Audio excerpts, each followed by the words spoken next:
2025년 10월 21일 화요일 신도제일교회 오늘의 양식을 시작하겠습니다. 오늘 하루 성경 읽기는 누가복음 16장입니다. 16장. 또한 제자들에게 이르시되 어떤 부자에게 청지기가 있는데 그가 주인의 소유를 낭비한다는 말이 그 주인에게 들린지라. 주인이 그를 불러 이르되 내가 내게 대하여 들은 이 말이 어찌 됨이냐. 내가 보던 일을 세마라. 청지기 직무를 계속하지 못하리라 하니 청지기가 속으로 이르되 주인이 내 직분을 빼앗으니 내가 무엇을 할까. 땅을 파자니 힘이 없고 빌어먹자니 부끄럽구나. 내가 할 일을 알았도다.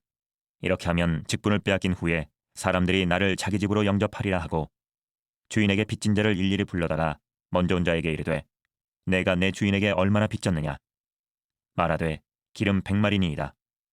이르되 여기 내 증서를 가지고 빨리 앉아 50이라 쓰라 하고 또 다른 이에게 이르되 너는 얼마나 빚졌느냐. 이르되 밀 100석이니이다. 이르되 여기 내 증서를 가지고 80이라 쓰라 하였는지라. 주인이 이 옳지 않은 청지기가 일을 지혜 있게 하였으므로 칭찬하였으니 이 세대의 아들들이 자기 시대에 있어서는 빛의 아들들보다 더 지혜로움이니라. 내가 너희에게 말하노니 불의의 재물로 친구를 사귀라. 그리하면 그 재물이 없어질 때에 그들이 너희를 영주할 처소로 영접하리라. 지극히 작은 것에 충성된 자는 큰 것에도 충성되고 지극히 작은 것에 불의한 자는 큰 것에도 불의하니라. 너희가 만일 불의한 재물에도 충성하지 아니하면 누가 참된 것으로 너희에게 맡기겠느냐. 너희가 만일 남의 것에 충성하지 아니하면 누가 너희의 것을 너희에게 주겠느냐. 지파인이 두 주인을 섬길 수 없나니 혹 이를 미워하고 저를 사랑하거나 혹 이를 중히 여기고 저를 경히 여길 것임이니라. 너희는 하나님과 재물을 겸하여 섬길 수 없느니라. 바리새인들은 돈을 좋아하는 자들이라. 이 모든 것을 듣고 비웃거늘 예수께서 이르시되 너희는 사람 앞에서 스스로 옳다 하는 자들이나 너희 마음을 하나님께서 아시나니 사람 중에 높임을 받는 그것은 하나님 앞에 미움을 받는 것이니라. 율법과 선지자는 요한의 때까지요 그 후부터는 하나님 나라의 복음이 전파되어 사람마다 그리로 침입하느니라. 그러나 율법의 한 획이 떨어짐보다 천지가 없어짐이 쉬우리라. 무릇 자기 아내를 버리고 다른 데 장가드는 자도 간음함이요 무릇 버림당한 여자에게 장가드는 자도 간음함이니라. 한 부자가 있어 자색옷과 고운 베옷을 입고 날마다 호화롭게 즐기더라. 그런데 나사로라 이름하는 한 거지가 헌데투성이로 그의 대문 앞에 버려진 채 그 부자의 상에서 떨어지는 것으로 배불리려 하매 심지어 개들이 와서 그 헌데를 핥더라. 이에 그 거지가 죽어 천사들에게 받들려 아브라함의 품에 들어가고 부자도 죽어 장사되매 그가 음부에서 고통 중에 눈을 들어 멀리 아브라함과 그의 품에 있는 나사로를 보고 불러 이르되 아버지 아브라함이여 나를 긍휼히 여기사 나사로를 보내어 그 손가락 끝에 물을 찍어 내 혀를 서늘하게 하소서. 내가 이 불꽃 가운데서 괴로워하나이다. 아브라함이 이르되 예 너는 살았을 때 좋은 것을 받았고 나사로는 고난을 받았으니 이것을 기억하라. 이제 그는 여기서 위로를 받고 너는 괴로움을 받느니라. 그뿐 아니라 너희와 우리 사이에 큰 구렁텅이가 놓여 있어 여기서 너희에게 건너가고자 하되 갈 수 없고 거기서 우리에게 건너올 수도 없게 하였느니라. 이르되 그러면 아버지여 구하노니 나사로를 내 아버지의 집에 보내소서. 내 형제 5이 있으니 그들에게 증언하게 하여 그들로 이 고통받는 곳에 오지 않게 하소서. 아브라함이 이르되 그들에게 모세와 선지자들이 있으니 그들에게 들을지니라. 이르되 그렇지 아니하니이다. 아버지 아브라함이여 만일 죽은 자에게서 그들에게 가는 자가 있으면 회개하리이다.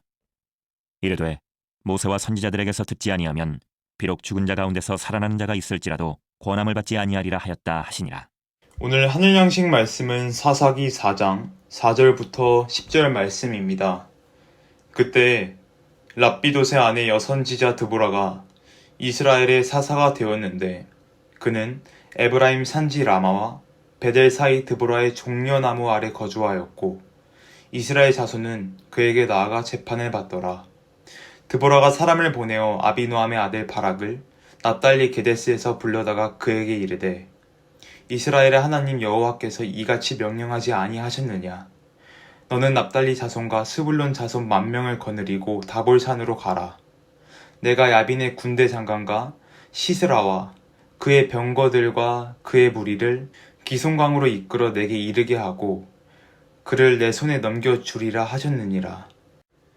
바락이 그에게 이르되 만일 당신이 나와 함께 가면 내가 가려니와 만일 당신이 나와 함께 가지 아니하면 나도 가지 아니하겠노라 하니 이르되 내가 반드시 너와 함께 가리라. 그러나 내가 이번에 가는 길에서는 영광을 얻지 못하리니 이는 여호와께서 시스라를 여인의 손에 파실 것임이니라 하고 드보라가 일어나 바락과 함께 게데스로 가니라. 바락과 스불론과 납달리를 게데스로 부르니 10,000명이 그를 따라 올라가고 드보라도 그와 함께 올라가니라. 여선지자 드보라. 꿀벌이라는 의미의 이름을 가진 드보라는 구약 성경 사사기에 등장하는 이스라엘의 네 번째 사사이자 선지자입니다. 드보라 이야기는 사사기 4장과 5장에 걸쳐 나옵니다. 이스라엘 백성이 하나님을 버리고 우상 숭배를 했습니다. 하나님은 이방 민족들을 통해 이스라엘 백성을 벌하셨습니다. 이스라엘은 가나안 왕 야빈과 잔혹한 군대 장관 시스라의 손에 20년 동안 억압받았습니다. 드보라는 당시 이스라엘의 사사로서 재판을 집행하며 사람들의 분쟁을 해결했습니다. 그러다가 하나님의 명령을 받아 이스라엘 군대를 이끌고 가나안 군대에 대항하기로 결심합니다. 드보라는 바락을 군대의 지휘관으로 세우고 하나님께서 가나안 군대를 그들의 손에 넘겨주실 것이라고 예언했습니다. 그러나 불안했던 바락 장군은 드보라가 함께 가지 않으면 전투에 나서지 않겠다고 합니다. 드보라는 하는 수 없이 그의 부탁을 받아들입니다.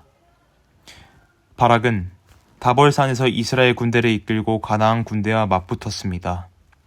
하나님의 도움으로 이스라엘은 대승을 거두었습니다. 시스라는 도망쳤지만 야엘의 손에 의해 최후를 맞이합니다. 겐 사람 하벨의 아내인 야엘은 시스라가 자기 집에 숨어들었을 때 그를 죽여 이스라엘의 승리에 결정적인 역할을 했습니다. 승리의 영광이 바락 장군이 아닌 여성들에게 돌아갈 것이라는 드보라의 예언대로 된 것입니다. 드보라는 이스라엘 백성들의 분쟁에서 늘 하나님의 지혜와 지시를 반영한 판단으로 공동체의 평화와 정의를 유지하는 데 기여했습니다. 뿐만 아니라 겁 많고 믿음 없는 바락을 격려하며 전쟁터로 함께 나간 용감한 전사였습니다. 드보라는 당시 이스라엘 사회에서는 드물게 여성으로서의 강인한 리더십, 신앙적 권위를 모두 갖춘 인물이었습니다. 정의로움을 바탕으로 이스라엘을 승리로 이끈 드보라는 이스라엘 역사상 뛰어난 리더 중 한 명으로 평가받고 있습니다. 오늘날에도 드보라와 같이 지혜와 용기를 모두 겸비한 위대한 영적 지도자가 절실합니다. 하나님을 굳게 믿음으로 우리가 그 주인공이 되기를 바랍니다. 기도드리시겠습니다. 주님, 믿음의 굳건히 서서 하나님을 깊이 신뢰하며 이스라엘을 승리로 이끈 드보라 선지자처럼 우리도 늘 삶에서 더 깊이 주님을 신뢰함으로 선택의 상황에서도 갈등하지 않고 용기를 내어 주님의 뜻을 따르게 하옵소서. 예수님의 이름으로 기도합니다. 아멘.